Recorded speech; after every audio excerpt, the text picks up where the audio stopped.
Go to patreon.com/tiltedtripodmedia.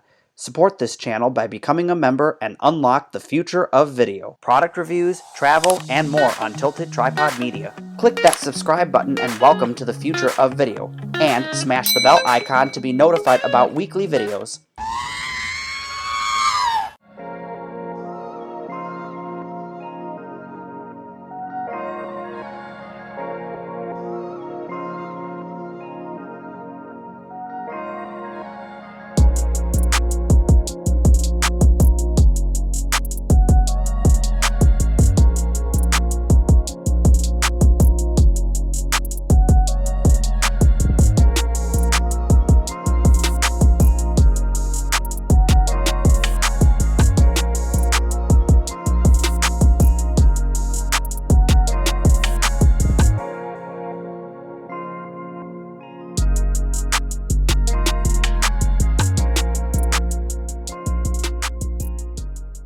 What's up, guys, and welcome to another episode of the Urbexstead Mall series. Today's adventure brings us to the Ashtabula Town Square in Ashtabula, Ohio, one of the largest Amish communities in the country. So I was quite surprised to find this mall in the middle of Amish country. I mean, most Amish people are quite removed from the modern world and wouldn't shop at a mall like this. This mall is just outside the Cleveland metro area, so I don't know, maybe it's drawing people from there, but I find that hard to believe because there's so many great malls in the Cleveland area itself. So I'd have to think that this mall is probably doing poorly because it's mostly an Amish community, and it's too far outside of the Cleveland metro area for any of those people to come shop at it.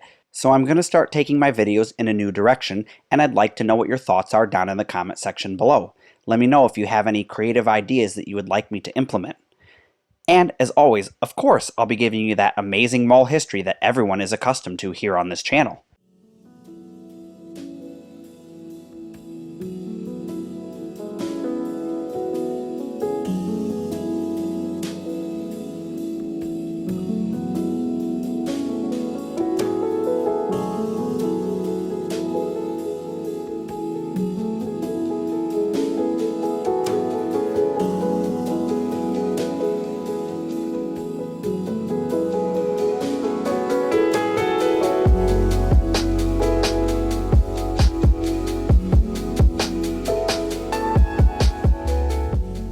The Ashtabula Town Square opened in 1992 as the Ashtabula Mall. The mall featured Dillards, JCPenney, Super Kmart, Farmore, Carlisle's, and Sears as its anchors. And wait, what? A Kmart at a mall? Aw man, that would have been super cool to see that. The Kmart and Farmore stores were both prototypes, with the latter also being the chain's 300th store. Sears and Farmore would open in August of 1992, while the mall itself wouldn't open until later in the fall.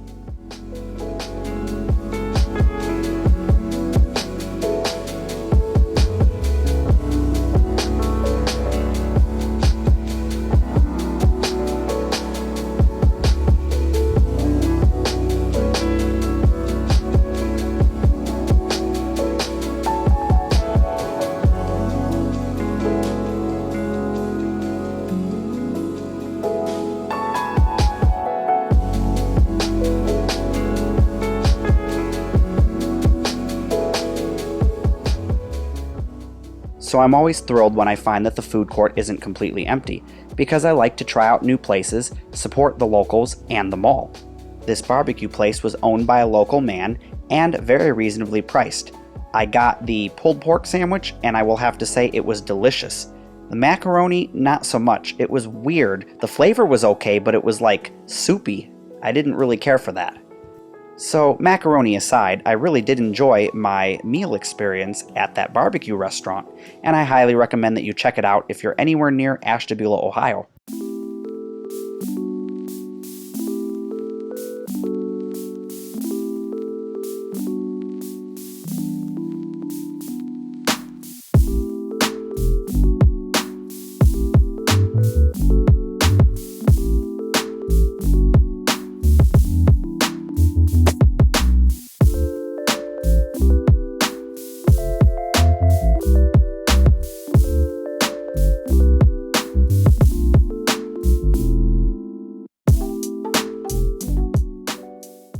This was a pretty cool arcade.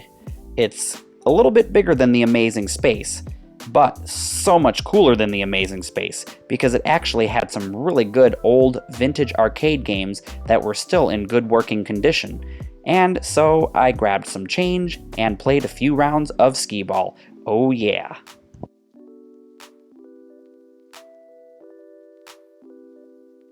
In this shot, you can see my mom playing some skee-ball. She accompanied me on this trip. So as we take a look around, take a listen to a vintage 1980s arcade.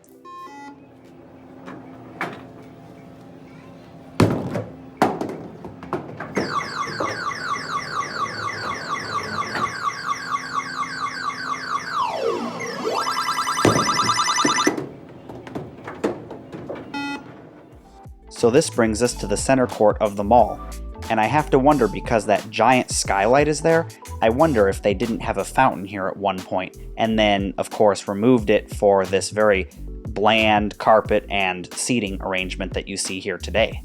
I'm also kind of wondering if this skylight is even real. I mean, it's nighttime, so it's hard to tell.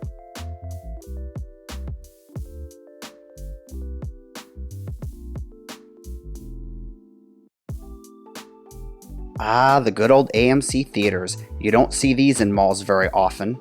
And those two random people that are just standing there, they looked at me funny like, what are you doing? And my thoughts were exactly the same. Yeah, what are you doing?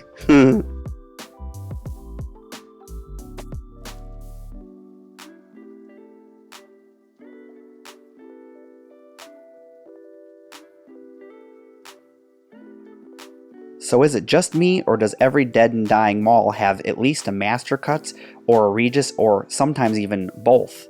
I don't know, it seems to be like a staple of dead and dying malls like GNC and Bath & Body Works. So I have no clue what this entertainment zone is. It's really weird, but it's in the wing that has a hospital attached to it, which is also weird, but I've seen it done at a couple of other malls. And I think it's a really great idea because people that are visiting patients can then take a break and go shop in the mall.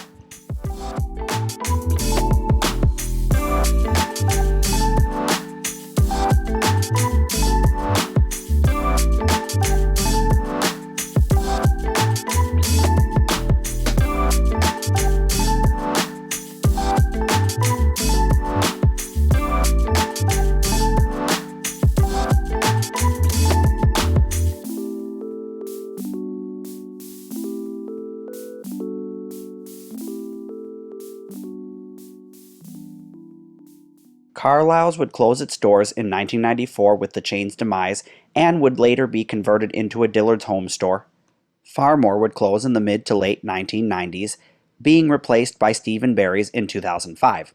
Also, Dillards would close their home store to focus on fashion apparel, but ended up also closing its main location in 2007.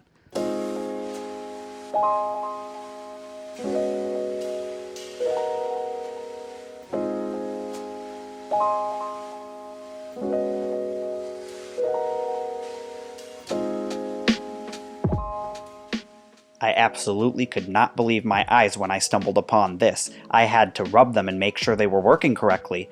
And yes, indeed, it's a Radio Shack. So I'm not really familiar with what a family toy warehouse is, other than it's a toy store, duh. But I did manage to find a photo of it online and it looks really cool. There used to be a family toy warehouse at the Ashtabula Town Center. The company would close its doors in 2002 after filing for Chapter 11 reorganization. This episode is brought to you by the now-defunct Family Toy Warehouse.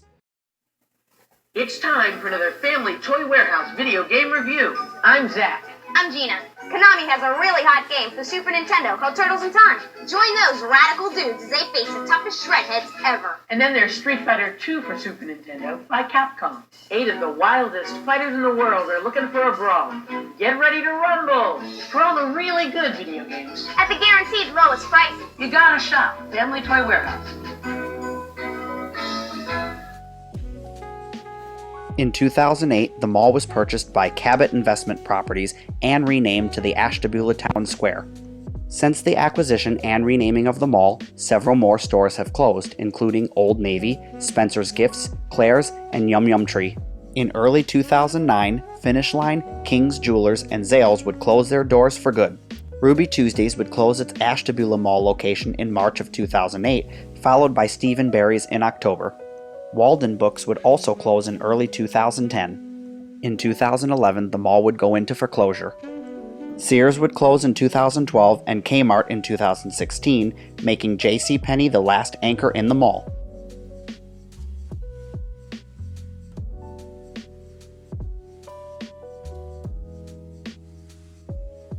I believe this store used to be the Sears, but I'm sure I'll get corrected down in the comment section below if I'm wrong. And please do.